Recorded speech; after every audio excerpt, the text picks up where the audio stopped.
about Erin Lockwood's paper today from UC Irvine. And so we'll start by having Erin just say a few things about the paper, what she might like to talk about today or focus on. So what we'll do then is, as someone else is talking, like as I'm talking, it's probably best if you mute your microphone, which you can click at the top of the screen. That way, you won't accidentally cough and confuse people. And then when you'd like to speak, just unmute. We'll try and do this as organically as possible, but we will sort of go in order. But rather than me setting an order ex ante, let's sort of see who'd like to go first and that kind of thing. Let's start by just introducing ourselves for a minute. So maybe unmute your microphone. And I'm Rachel Wellhausen from UT Austin. And I'm on the Virtual IPES committee with James Morrison, Meredith Wilf, and Leo Biccini. And we're really excited to host. Maybe, let's see, Stefano? Yeah, sure. I'm Stefano Pagliari from City University in London. And Great. Good to be here. Thanks. Manuela? I'm Manuela Moschella from the Scuola Normale Superiore in Florence. Great. Kevin? I'm Kevin Young. I'm at UMass Amherst. Great. And Abe? Hi, I'm Abe Newman from Georgetown. All right. So Erin, let's turn things over to you. Okay, well, first of all, thank you everybody for reading what's obviously a bit too long of a paper and agreeing to provide some feedback on it. I guess I just wanted to take a few minutes to give a little bit of broader context for where this paper is coming from. It's a chapter from a recently defended dissertation that's now a book manuscript, because after you defend your dissertation, that's what you start calling it. And the book project is focused on the concept of financial authority. And it looks at that in the context of the market for over-the-counter derivatives. And the main argument of the book is that financial authority is composed of two things. And the first of those is a set of practices that are recognizable as constituting a market. And so I go through, in the case of the OTC derivatives market, three sets of practices and how they were developed within the market to make it a functioning and recognizable market. So those are practices of valuation, practices of liquidity such that price signals operate, and practices of counterparty trust or confidence. And so most of the dissertation is focused on explaining how those practices developed in the case of this particular market, and how financial authority or regulators took those practices as evidence of the market's capacity for self-governance. But you can have a recognizable market without it being authoritative, right? There's multiple examples of illegitimate or illicit markets. So the second piece of this concept of financial authority, as I lay it out, is that in addition to markets being recognizable as markets, they have to be seen as having some social purpose, some social value. They have to be seen as legitimate, in other words. And so this chapter of the dissertation attempts to periodize through sort of a loosely historical institutionalist framework how this market that I'm interested in was interpreted in different ways by key regulatory actors at different points as conforming to sort of different ideas about what financial markets should be and how it fit into shifting regulatory justifications for regulating financial markets. So that's sort of the broader context of the project. This chapter is a lot of fun to write. It's a lot of history, but it involved, I learned a lot of things I did not know and was sort of genuinely surprised about. This huge sort of flurry, it was sort of a tempest in a teapot, but flurry of interest around systemic risk in the 1990s came as quite a surprise to me. And so now I'm trying to figure out what to do with this chapter, essentially. Whether it would be worth, I'm interested in whether it would be worth trying to publish as some sort of standalone piece, or whether it might be just more productive to sort of strategically mine it for examples in an article that would be more focused on the development of sort of the theoretical framework of financial authority. So I'd be interested in people's perspectives in terms of that, and then more generally, feedback in terms of what I could do to make clearer the argument that it's, in part at least, changing interpretations of derivatives that are driving forms of market governance and market regulation. So if there are particular instances that you found more or less compelling as evidence of that claim, I'd be interested in some feedback on that, just because I feel like I've got a lot in there and maybe not enough of a sort of framework in which it's situated. It's a lot of history. Excellent. Yes, that's great, Erin. Thanks. I think that gives us a lot of context and places to jump off from. Is there anyone who'd like to start?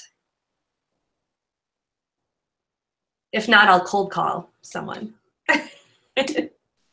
I'm happy to start, okay. But I also don't need to go start. I deem you the starter, Abe. Okay, I'm the starter. Boom! I'm gonna start. Erin, thank you very much for this paper. I have 5 main comments, and I think your introductory comments were very useful, and some of mine kind of go off of just pushing you to develop the argument a little bit more. So I wanted to hear more about why do some firms win out, or sorry, not firms, frames. Why do some frames win out over others? And also what motivates the different actors. So you have a lot of actors in your story, whether it's the CFTC or the SEC or the Swaps and Derivatives Association. And it wasn't clear to me kind of what their agendas are. Is it, bureaucratic politics? Is it ideological? Is it interest-based? But also matching those motivations with how different frames are more or less legitimized. Because I totally buy this argument that there's not one way to view this, and that these different perspectives on derivatives fought over time, but I didn't get a sense from the chapter of actually why we see the change that you identify. And I thought you might look at Henry Farrell and Quiggins. They have that piece in ISQ about the shift back and forth between Keynesianism and other ways to think about responses to crisis. They use Abbott and the kind of hinges. You don't need to go down that road, but I think this paper would ultimately be best served by having a clear argument that then explains that variation. The second point was about the DV, and I think you should articulate how these frames are different and what they were. So you kind of intimate that there's a risky frame and a non-risky frame, but that actually deserves greater attention of exactly what does a risky frame mean and what is a non-risky frame. For me, there was one element which was about self-regulation versus government regulation. And then there was another one about systemic risk versus non-systemic risk. But there could be other ways to interpret how the frame changes over time. And I think for an article length, you would really want to be clear about what is the frame and how does it vary and what are the key dimensions of it. I always like 2x2s, so it's always nice to have 2 dimensions, but you don't need to have 2 dimensions. But that should be more precise than what it was, because when you talk about how it was changing over time, sometimes it's really about the authority that's changing over time. Should it be self-governance or should it be government regulation? And sometimes it was more about the risk. And I also think what the risk was could be better specified, how it's changing. And then the third thing is that I would change the evidence and the narrative that you provide, the case study, to move from a chronological representation to one that's more theoretically motivated. So you might organize it by the frames and then how those frames move over time and then give the evidence for it. It might end up being chronological as well, but right now it just wasn't theoretically motivated, and I would like the case study to be more theoretically motivated. And then the fourth point is I wanted to know if these frames really mattered for policy. And this is kind of the process tracing question of that there are alternate explanations. So you could have an interest-based argument that would say the same thing happened, that you move from self-regulation to government regulation, not because of the legitimizing nature of the frames, but just because of the distribution of the interest groups and how they lobbied and didn't lobby. And so I think you need to show more evidence specifically about how the legitimization of the frames then altered the policy environment. And maybe that just goes as well to this question about alternate explanations, which is part of that, is that you want to address them. Like, you could just make the argument that this is just a switch from like Thatcher, Reagan to Obama. You have a crisis and a change in ideology, and you have a different regulatory environment. So I think those kinds of alternate explanations should be addressed. And with that, I will stop. Excellent, great. Let's see, Erin, would you like to respond to that? Sorry, to turn off the mute. Sure. Well, I don't want to take too much time because I'm going to make sure there's time for everyone. But just a couple points. Yes, I firmly agree there needs to be a clearer sort of theoretical framework here. And that it's implicit in there, but maybe just sort of inverting that such that that is the structure of the paper, I think would help get past this sense that this is just like a dump of historical information, which is kind of what it is right now, that I just happen to find really interesting. In terms of how the frames change over time, I'm wrestling with how to better sort of theorize that along a couple dimensions, because there are a lot of moving parts here. So one thing I've played around with is making the structure not necessarily about the dimensions on which the framing of derivatives change in each time period, but how that frame varies in accordance with the sort of dominant logic for regulation in a given period, because that's part of what's in flux here too. It's not just that how derivatives are interpreted is changing, it's that what the CFTC's goal is, or I mean, at the beginning of the paper, there is no CFTC, but what the government's role in regulating financial products is also changing. So I want to think about how I can fit that in a more sort of systematic theoretical framework as well. Erin, maybe I'll cut you off there and see if someone would like to jump in. Sure. I'm happy to go next. Great. Okay, I'll go next before Kevin and Manuela steal all the good remaining comments. Okay, first of all, I really enjoyed the dump of historical material, because it's actually one of the best historical accounts of derivatives regulation that I've read. I mean, the history of the 90s is told in many places, but I think you do a very nice job in actually tying together this with what happened in the 80s and 70s, and then dating even before that.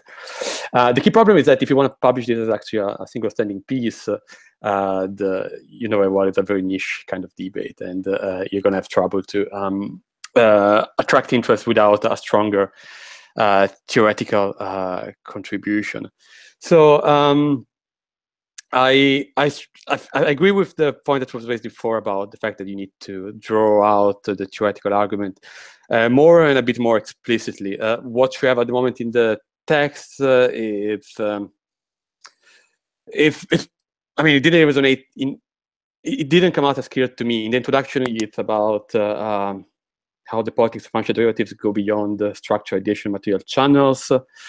But then you don't come back to this language throughout the text. In the conclusion, you actually have a couple of different theoretical implications that I also wonder if can be clarified a bit more. One is the fact that you argue that this, the evidence shows how the deregulation and the accommodation of the state to finance was not inevitable. And so by pointing out that at different junctures, competing interpretation emerged and were possible, then it shows that regulation is not just a one-way policy towards finance winning, which is an argument I completely agree with, but paradoxically, the evidence that you're showing is a single case study that throughout history, these markets become, I mean, by the end of the story, we end up with less regulation that we had before. At any given time, or at most junctures, the road that will lead into more regulation seems to be losing. So I agree with the argument, but you may want to point out a bit more why just the presence of competing possibilities may justify that argument. To me, the outcome matters a bit more. And the same for the second argument you put forward in the conclusion, which is about capture. Basically, you're saying that what the evidence shows is that the regulatory capture story is not true because multiple options are available, and at a given time, different regulators have different preferences. Again, I agree with the argument, but at the same time, the evidence in the paper mostly shows examples where a position where it's more likely to be aligned with financial industry tends to prevail. So a capture argument wouldn't necessarily predict that finance wins every single battle, but it would tend to predict that finance wins probably. A couple of additional points. One, in the way you presented by focusing on key moments, and that's how you highlight, you described the approach. At the same time, it's not completely clear to me whether these key moments do. I mean, are these the key moments where a new frame or a new understanding of the market is revealed? Or are these the moment where actually the new frame is renegotiated and emerges? It seems to me that some of the changing in the frames are the result of trends that happen in between the key moments, in particular the rise of OTC markets, and then suddenly when a crisis of OTC markets emerges, we see this new legitimacy being emerged. So I wonder if you may want to clarify that. Maybe it's just a presentational aspect. I'm just reading too much into that. The final point, I think, is related to what Abe was mentioning before. So the contribution is showing how alternative interpretations were possible, and they emerged, and showing how this is not just a one-way street. At the same time, you're not very explicit in saying why ultimately alternative interpretations lost and why a given approach emerged. And I'm not exactly sure on what is your take on this, but I'm pretty sure, I'm quite sure about what your take is not. So let me throw at you some potential alternative explanations that maybe may help you to position your argument against some of the, at least my go-to way of thinking of why those frames emerge over others. One is about these frames are in part just the result of systematic shift in the nature of the market. So the fact that from the 70s onwards, as you detail quite well, the relative importance of commodity derivatives vis-a-vis financial derivatives changes dramatically, which shift not only the main purpose of the way these instruments are used, but also what the main actors are. The second is, as a result of this, the capture argument that you seem to argue. I mean, you seem to argue that actually the evidence shows that the capture doesn't happen, but you could also argue that the frame that seems to emerge from the 90s onwards is the one that accommodates the material interests of those actors that become the most prevalent one as a result of the rise of financial derivatives, which are dealers. So why it is not just a strategic behavior of these actors that are able to monopolize the way the issues. To give you an example, the story of the G30 is presented by Eleni Thingu as mostly expertise, but that there was a strong influence of derivative dealers behind that report. That is the way she presented it, or maybe I not remember it correctly. A couple of additional potential explanations. One is about the type of crisis that happened. So crises somehow determine or undermine the way an issue is understood. But in the case of derivatives, before 2008, the crises that are out there and that you details are mostly either smaller crises in terms of that the actors do not have significant negative systematic implications, and the systematic implications are managed within the banking system, so there is no involvement of taxpayers-funded bailouts, which leads to a kind of a low salience issue. Congress gets involved a bit in the 90s, but then they don't have much appetite to do much. So maybe is the nature of crisis affect the resilience or existence of certain frames or the emergence of competing frames. London versus New York issue, which I don't know.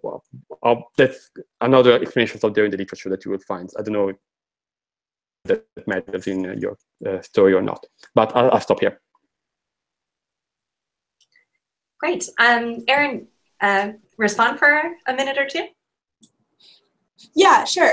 So thank you. I think one thing I have been wrestling with is this question about inevitability, right? Because I really am invested in making the case that this was not sort of a foregone conclusion from the moment that commodity derivatives emerged on the scene in the mid-1850s, that we were going to end up in, with the extensiveness of both the market and its lack of regulation, that we did in fact end up with. I don't think that's the case, but I do think at each subsequent juncture, you have sort of a ratcheting up effect where it does become more and more difficult to, because the development of the market was dependent on these previous sort of negotiations of or debates over what derivatives were and what that meant for regulation. Each time that the decision is made that there is not a justification for more stringent regulation, that really matters for the next juncture. It becomes more difficult then to reverse that or to come up with a competing justification for regulation that would trump the previous consensus. So I think you're right that especially by the 90s, it does look more and more like the financial industry is winning out each time. But I don't think we should take that for granted, A, because there were other possibilities on the table and at points that were taken more or less seriously. And I think it matters how the financial industry was winning out. So most of these debates, especially prior to the 1990s, are taking place among and between regulators. I mean, it's not in a vacuum, right? They're paying attention to what's happening in the market, but the competing interpretations are, you know, between the Treasury and the CFTC. They're not. It's not sort of a clear debate between the financial industry pushing for more regulation or less regulation and regulators pushing for more regulation. And I think that's part of, so this is this sort of other alternative frame, Stefano, you talk about, where is this really just being driven purely by changes in the market, right? As new actors emerge on the scene, then they are empowered and have a greater influence over what this debate looks like. And I think that is certainly, like, there's definitely a piece of that. But their ability to do that was in part shaped by regulatory decisions that were made that allowed them to be empowered in that way. So I realize I think it is walking sort of a narrow line between saying that, it's hard to say that these decisions are highly consequential and that they could have been made otherwise, but each time they're made, it becomes harder to make the decision otherwise. I guess that's sort of the broader argument I'm trying to make here, if that makes sense. Great, yeah, that's really helpful, Erin. Especially since Kevin might have to run, but please go ahead. Oh, mute. Oh, sorry, Kevin. There we go. Can you hear me now? Yes. Okay. I just have a two-finger comment sort of in relation to the last point that Stefano raised and the point that Erin just was following up on. So I liked the Lockwood paper a lot. It was very educational. I really liked the stuff about I didn't know about the Onion Futures Act of 1958, which was kind of fun. I did feel that it was a lot of history that was sort of under-theorized and under-defended in many instances. And I have some ideas with respect to things you might focus on to turn it into a more powerful standalone paper. So point one here would just be the IPES scholarship that this connects to.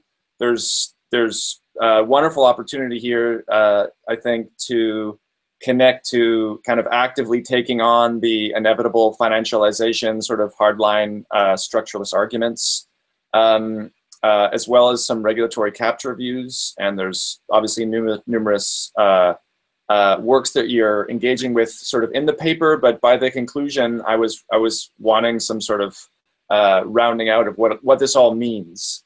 And with respect to that, I've gotten a better sense of your own thinking regarding the importance of contingency and these different interpretations of the same world, the same derivatives market, the same time in history. And so I want to jump off some points that Stefano just made with respect to skepticism there. And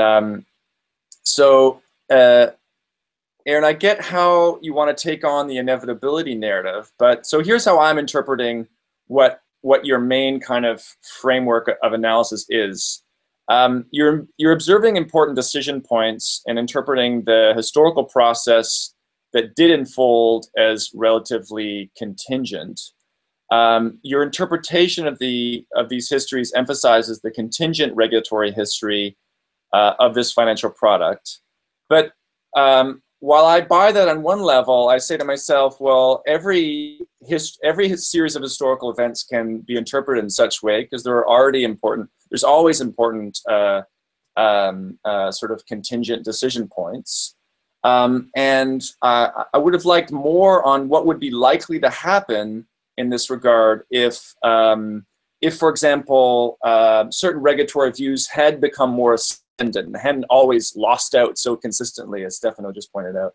But like if the Born view had been ascendant, a kind of Born ascendancy situation, what would the financial industry have been likely to do at that point, right? So it's like, in a way, you force the reader to engage with sort of play around with a counterfactual interpretation of these important events. You point out the heterogeneity in regulatory viewpoints, but yeah, I always go back to like, I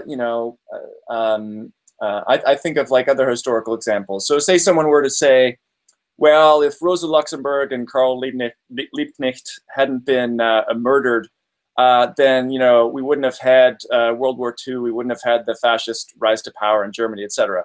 But there are other forces at play, for example, that would have probably produced a massive fascist resurgence in Europe if Liebknecht and Rosa Luxemburg were not murdered, for example. You can think of any kind of instance like that where, okay, there was these important points, these turning points. If you were to shift them around, if things were to go slightly differently, wouldn't there have been other things kind of waiting in the wings to make things happen in the way that they eventually did happen? It seems to me there are numerous opportunities in the text to sort of play with those kinds of ideas. Jumping off a point that Abe made on the frames, I also sort of longed for some sort of categorization of the different frames and narratives that were used about derivatives. But I sort of have a very general question about this, and maybe, I don't know, we could think aloud together about this. So the most interesting stuff for me was the kind of different discourses about derivatives in the 1993 to 1995 kind of mid-90s period. On the one hand, there was one kind of frame that I was organizing in my mind, which was kind of frame A. Derivatives are unwieldy, volatile, potentially explosive. And then there's frame B, which was that there's more confidence in these markets and the idea that they could be self-regulating in some way.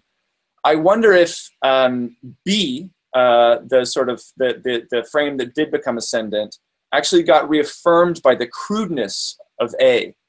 And so, I mean, this is related to kind of hypothesis that sometimes I think that the way pro-regulatory frames get introduced affects the level of confidence of people that want to govern in a more laissez-faire way. So my sense is that technocrats that actually have regulatory discretion, and you're talking about very powerful ones here for their moment. These technocrats are weary of anything that smells like bombast or kind of semblance of populism at a given period, which automatically gives a really powerful status quo advantage to the industry that didn't want to be regulated at the time. And I would have liked just generally more discussion about how these different frames are potentially interacting. So I really like this one longer Levitt quote you had. It was circa 94, 95. We must avoid the temptation to demonize derivatives. And then he goes on to say, like, these things are so important. If this financial product didn't exist, we would have to invent them because they're so useful. The fact that someone like Levitt can counterpose their own position to something akin to crude demonization it seems to me really important here with respect to the story of why one frame won out versus another. And it's probably related to deeper things that are running throughout this story. And I would have loved more discussion on that. In general, in terms of just my last final comment, there's a line in the really bad movie Wall Street 2, Money Never Sleeps, when someone asks the sort of Goldman Sachs stand-in character, like, what's your price? And he just says, more. And that was sort of like the punchline for me with respect to this paper. I didn't want more history. I did want more kind of sorting, categorization, and theorization with respect to what this all means, given the fact that we know certain frames obviously won out. Great, Erin.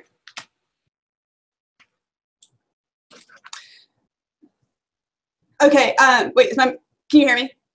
Yes, okay, okay. So I don't know that I'm ever going to have a very sort of satisfying explanation or general explanation that's going to explain for each case why a particular frame won out. And the reason I'm suspicious that I'm going to have something like that is that the market itself looks different at each point in time. So it's possible that, you know, one sort of counter explanation or alternative explanation would be that the theoretical frame that most closely aligns with the industry's own view of derivatives is the one that wins out consistently. And it is true that in the latter periods, that's a lot closer to what we see. But the industry's own view of what derivatives were is not static throughout this whole history. So I want to resist that sort of general explanation. But that being said, like, I think there's a lot more work to be done to say in each case, you know, okay, so there's frames A, B, and C. Why does A win out or B win out? And I think I'm intrigued by this idea that sort of the crudeness of this derivatives are weapons of mass destruction and bombs makes it actually easier to argue against. I think that's true, but I think it's also worth pointing out that, like, for Gerald Corrigan at the New York Fed, that's how his remarks got taken up by the financial press. But that was not at all the tenor of what he said. Right? So I read all these newspaper accounts that Corrigan gave this like explosive speech to the New York State Bankers Association, and it really, you know, spooked everybody. And when I actually went and got the speech, which I could, you know, FOIA requests to get, it's not even out there.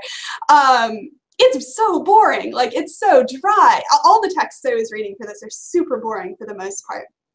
So it's possible to make the argument that derivatives make a contribution to systemic risk and a contribution to systemic risk that regulators did not understand in a way that isn't this sort of caricature as it got taken up in the press. But maybe the takeaway there is that actually what matters is how these regulatory frames get sort of popularized much more than or when that happens there's sort of a different logic operating than when it's just, you know, the CFTC and the SEC sort of hashing out whose jurisdiction is predominant. I think Kevin had two things. Yeah, just there's this new piece you should check out. I guess it's in like early view and socioeconomic review by Elsa Masok, and they argue that the frames that win are the cruder, more adversarial frames when it comes to financial regulation historically. But in most of the cases, I thought of that piece when I read through yours, and all of your evidence suggests the contrary to that. So maybe that's a piece to check out with respect to how to sort out organizing these frames. Sorry, just short intervention. I didn't mean to. Well, I guess I didn't mean to interrupt you, Erin. But if you have more to say, I don't want to take your time.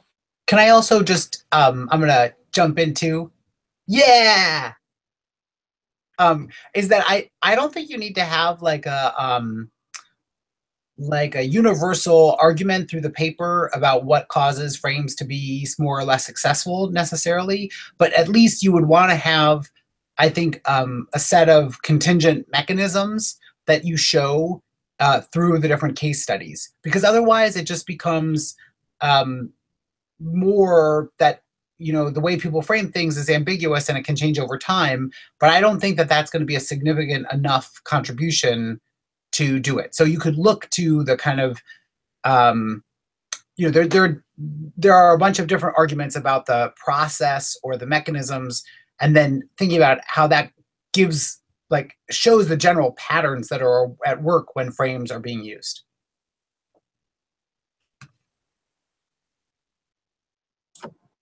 Yeah, thanks. That seems like a much more sort of much better suited to the evidence of the paper, and also doable. I think there's enough to in sort of the regulatory texts to sort of bring some of those already theorized mechanisms to bear on each moment. Great. Manuela, you've been so patient. Would you like to jump in?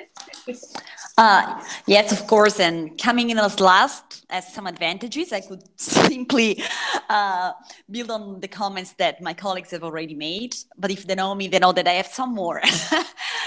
So I really enjoyed reading Erin's paper. It's rich, it's informative, it contains a lot of interesting insights. Some of my major comments has already been taken, obviously. Probably the major point that I already underscored since the very beginning is that the story is very rich. It's a great historical narrative, but it really, at this stage, it needs more theory. It needs to tell the reader exactly where do these interpretations come from, what motivates, exactly what Kevin was mentioning before, what are the mechanisms through which one interpretations prevail over the others over time, why actors change their interpretations over time. In the paper at the moment, there are so many factors that you implicitly suggest were important at different stages at different times. In the first part of your analysis, I mean, societal interests are paramount to explain the prevalence of a certain interpretation.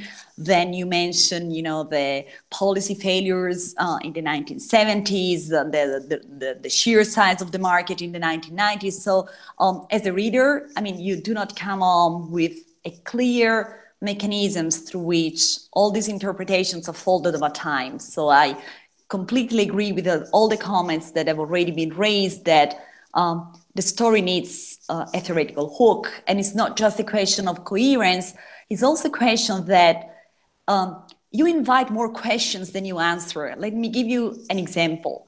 When you discuss the Commodity Future Trading Commission Act, that it was adopted in the 1970s, then you mentioned the fact that the Treasury amended the act. Okay, so they managed to persuade Congress to slightly change their interpretation and change the law. But as a reader, I mean, you are left wondering, okay, how is it possible? How Congress accepted the change? So the lack of theoretical guidance also invites a lot of questions that the paper, although it's rich as informative, it cannot answer. And speaking about questions that you cannot answer, in reading the paper, I was left wondering about what's the value added of bringing the UKs in. Because at the end of the story, this is a story about the US. So I will, if you think about it as a standalone piece, as a standalone article, I would really recommend you to take out the UK story because it does not belong to there. Also because, again, I mean, you raise more questions than you answer. Again, the story that you tell about the 1970s and then the 1980s, I mean, when you compare the UK with the US response, and you say that in the UK, the response was quicker, it was more definitive than in the US, again, you do not provide answers for that. And so, I mean, I would completely take it out also because the story of the US is already rich on its own, and if you have to investigate the positions of the single regulatory agencies, then it will take also a lot of more space in the paper. So I would certainly go in that direction. The other major point I got on from reading your paper, and it's one of the major points that Stefano has already addressed, does the heterogeneity of views among regulators rules out regulatory capture?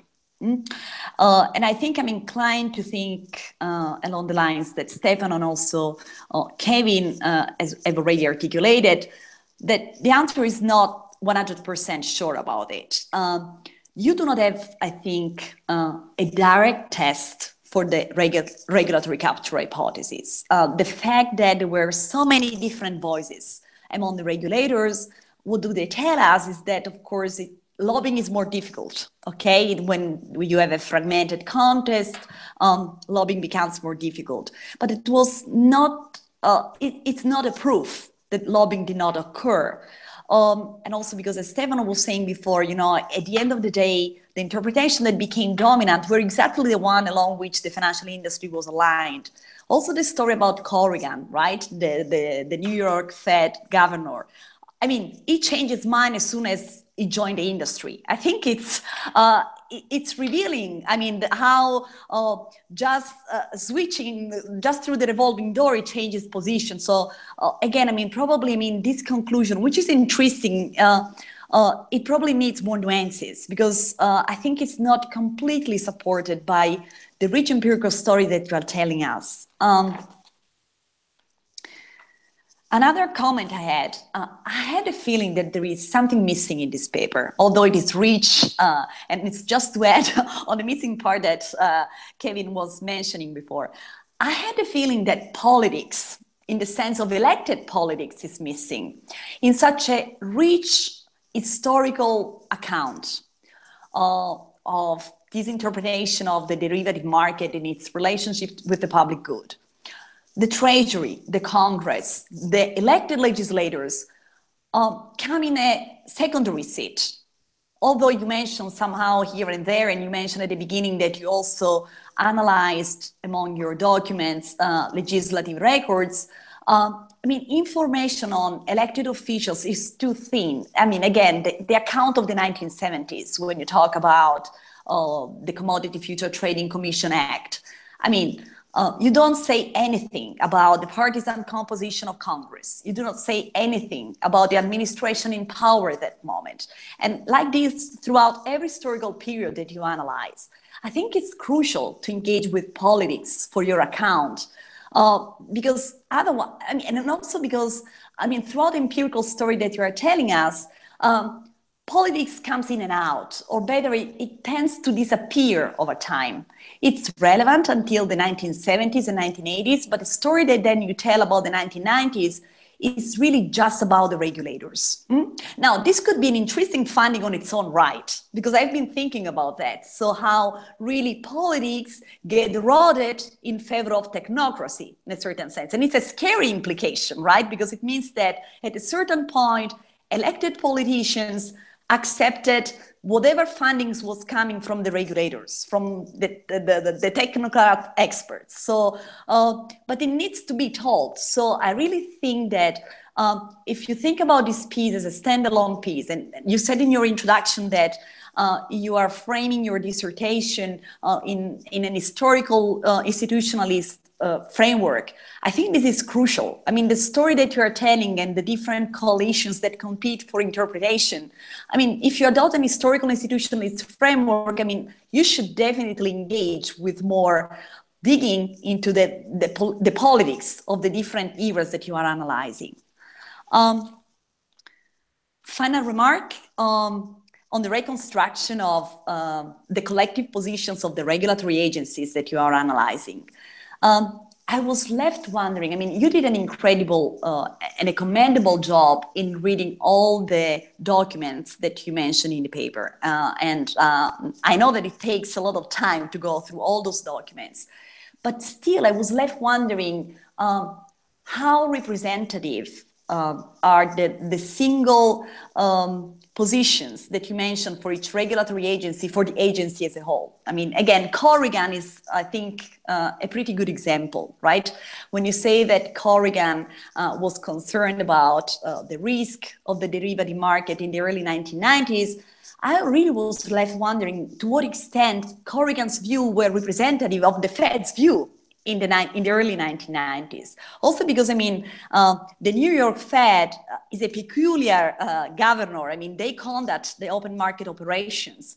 So, I mean, by default, they were scared about the market implications of the derivative market. So I was really left wondering with this doubt, to what extent are the views that you so interestingly emphasized representative of the position of the agency as a collective entity? Great. Thanks so much, Manuela. Erin. Okay. Yeah, there's a lot to think through there, and I don't have great answers to all of it, but I do have a couple things I want to say. Just taking the last question first about how representative these views are of the view of the regulatory agency as a whole. I think part of what I'm trying to show in the paper is often there is not a view of the agency as a whole. There are views of individual commissioners, and there's the view of the head of a regulatory agency. But it is not often the case that, the one exception maybe is when CFTC commissioners or SEC commissioners go and testify before Congress. Often they are doing so on behalf of their regulatory agency. But for a lot of these public speeches, many of which are delivered to industry bodies, not to lawmakers, in fact, most of which are delivered to industry bodies, or these sort of quasi-industry but still advising bodies. You know, ISDA is definitely a lobbying organization, but it's also a standard-setting body. So there's a lot of that. Those as the audience for these speeches. In those cases, it's often members of the CFTC or members of the SEC, members of the New York Fed, who are speaking for themselves. And they're speaking as a member of a regulatory body, but they're not delivering the agency's sort of coherent position on derivatives or how they should be regulated. So the question of representation, there's not a singular view to represent, and that's part of how you get these competing interpretations. The electoral politics piece, you're right. There's almost nothing about that in here. And I struggled with that because on the one hand, for this to be like a truly historical account, that should absolutely be in there. On the other hand, there are relatively few times where Congress is taking any action that is not sort of fully in line with what they're being told by, they're rarely taking action to impose more regulation than what the regulatory agencies are interested in. There's very few times when there are congressional hearings that are sort of independent of regulatory attention to, you know, oh my God, was a long-term capital management collapse or something like that. So something will happen, regulators pay attention, and then sometimes Congress gets involved. It's almost never the case that something happens in derivatives markets, Congress is the one who's taking action, and that regulators are not part of the picture. For most of the history of OTC derivatives, and definitely up to about 2000, it's to the extent that any public actors are paying attention to these markets, it's the regulatory agencies, it's not lawmakers. So that's sort of my, I think that's probably not a very satisfying justification for why there's not more about partisan and electoral politics in this, but that's why sort of that choice was made based on most of the history. That changes after the financial crisis, clearly. But otherwise, a lot of this is the story of politicians taking cues from regulatory actors, because there's just not, people know more about derivatives now. Most people still don't know much about derivatives, but in the 1990s, like Congress did not, this was not an issue that Congress was paying attention to, except when it was brought to them by regulators. Just going to say, I buy that, Erin. Does anyone not buy that? That in the 90s, these things were kind of depoliticized, and I mean, I get your comment on one level, Manu, but so much of this is just technocratic politics during most of this era, isn't it? Can I just quickly, though, I think I partially disagree on that. I mean, in part, my understanding, especially when it comes to 1994, there are at least 3 different legislation introduced in Congress that I remember of, where Congress tries to introduce legislation. And of course, there was not much support around Congress, but what the action that you are describing are in reaction to Congress. So you discuss the derivatives policy group, and you actually have this quote from Levitt, I remember. This policy group is basically the SEC telling to derivatives, get your act together, otherwise Congress is going to force us to do something. All I'm saying is that the dynamic is the way to see it, that there's a crisis, Congress gets involved, often it's a bit symbolic. It's enough time to the regulators to go to the industry and say, do something so that we can get Congress off our back. And then some kind of self-regulation happens, and then they go back, and Congress say, okay, fair enough, you don't need to do anything. Until we have 2008, they try again, but the crisis is just too big, and Congress needs to get involved.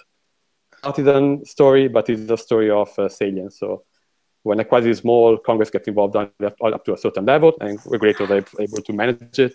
But when the crisis gets too big, then legislation is inevitable. But that's my interpretation. But even, no, sorry, Stefano.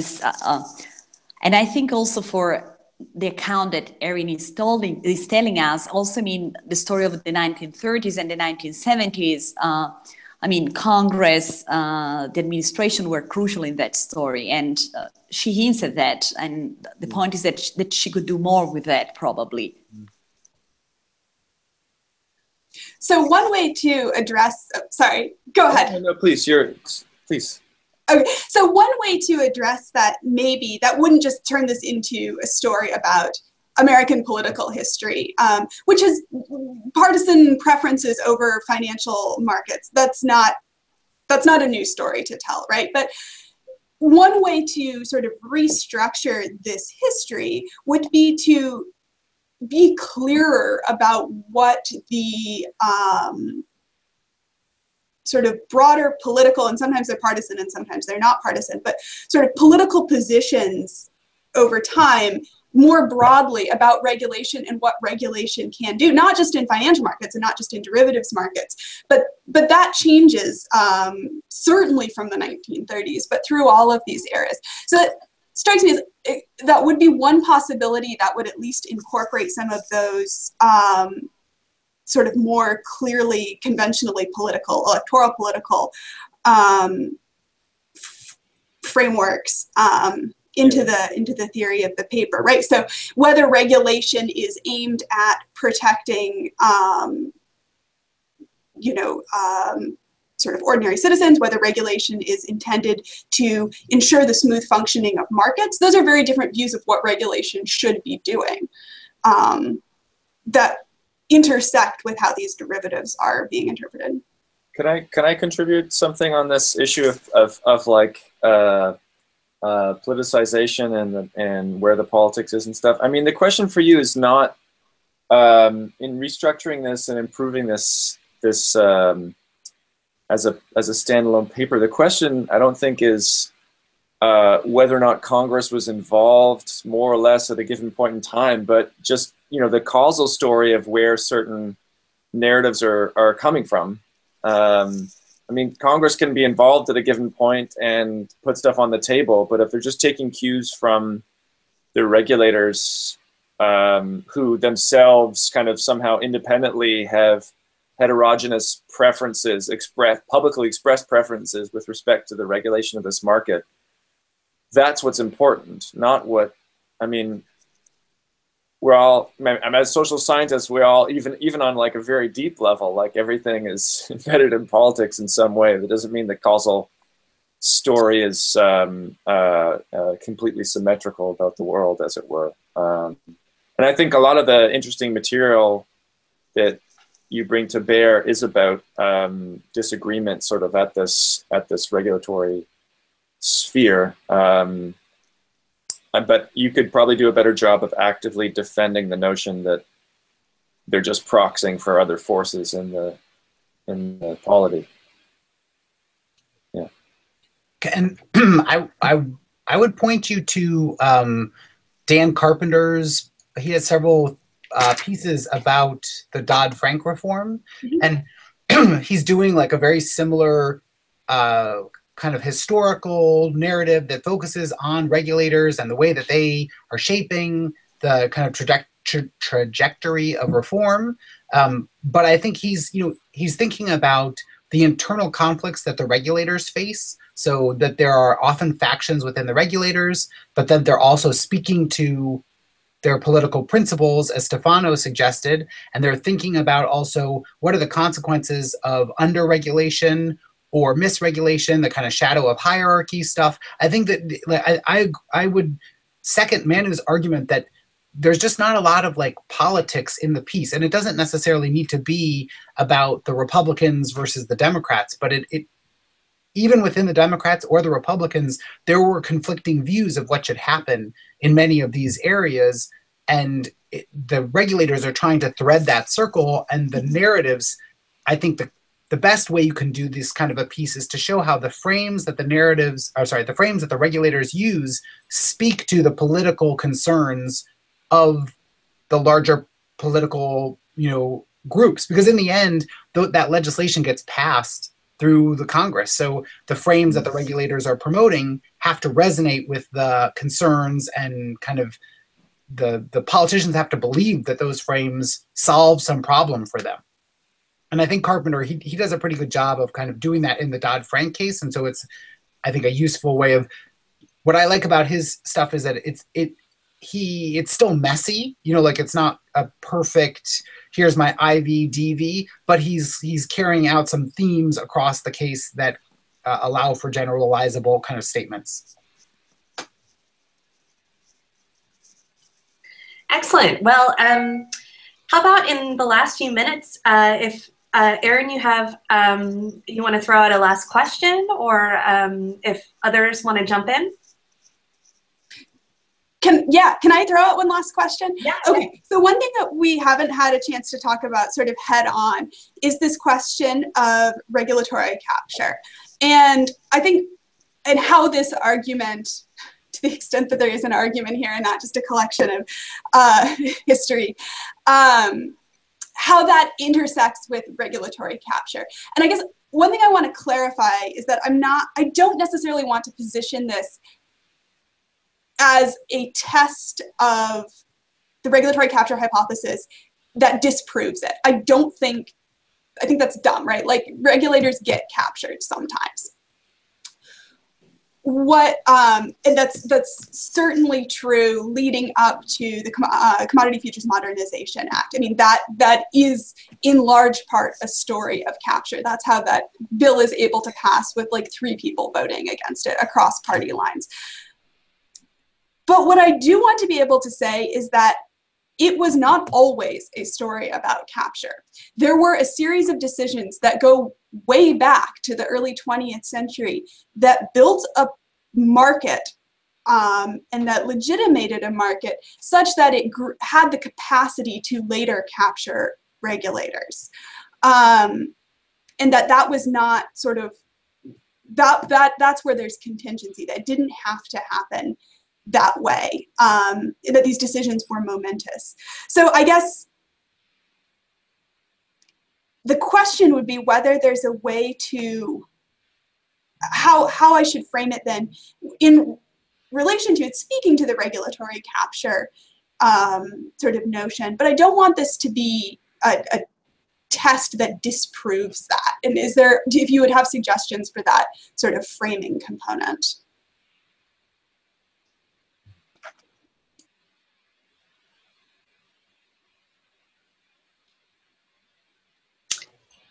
Hard question.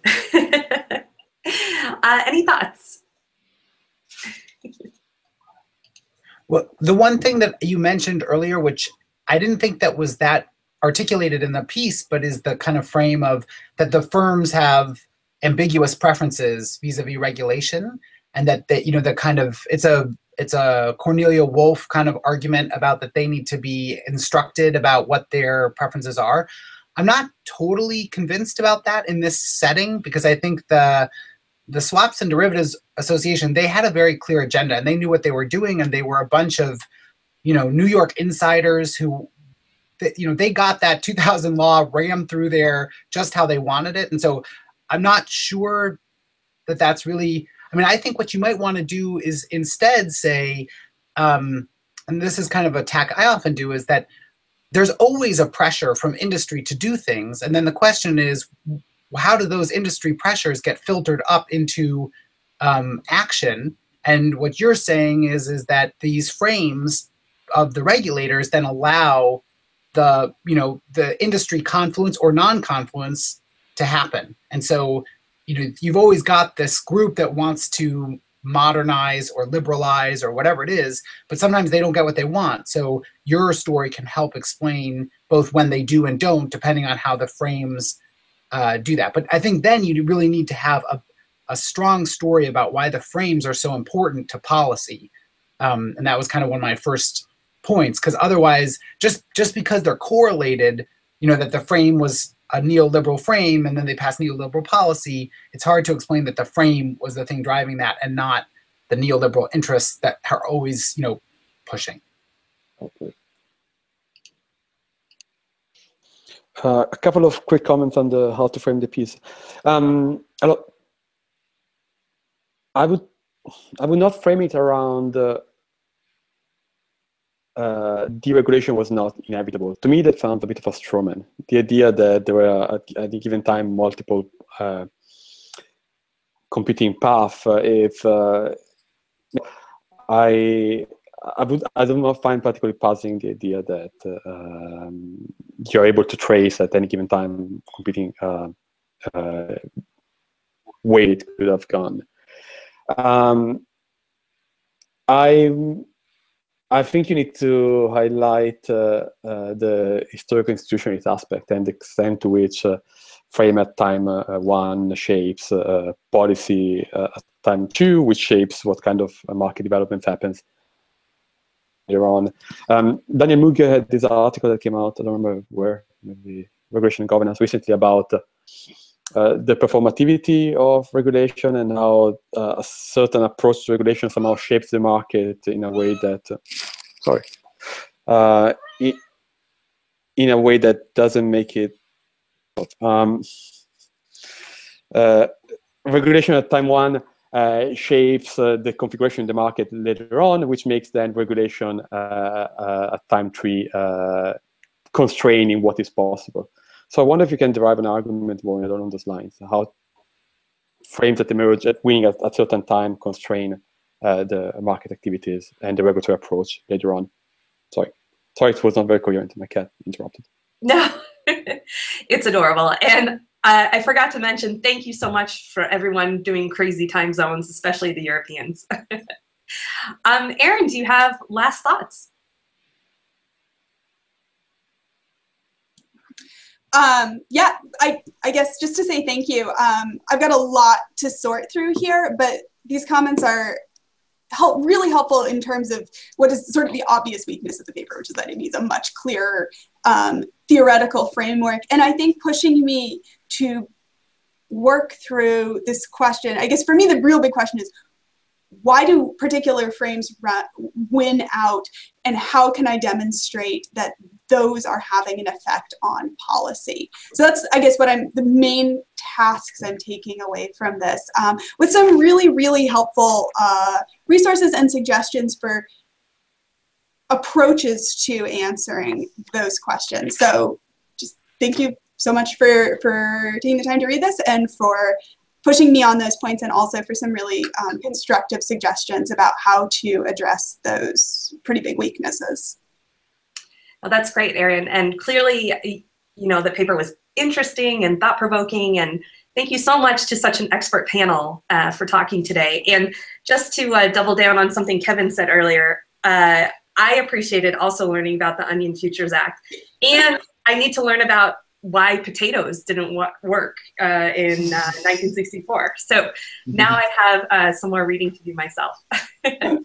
Some of that really might just be pure contingency. If anything, it's purely contingent. I don't know those potato lobbyists. Like, I wonder. Okay. Great. Well, thank you all so much. And yes, we appreciate your participation very much. Thank you. Thank you. Bye. Bye. Bye, everyone. Bye. Bye.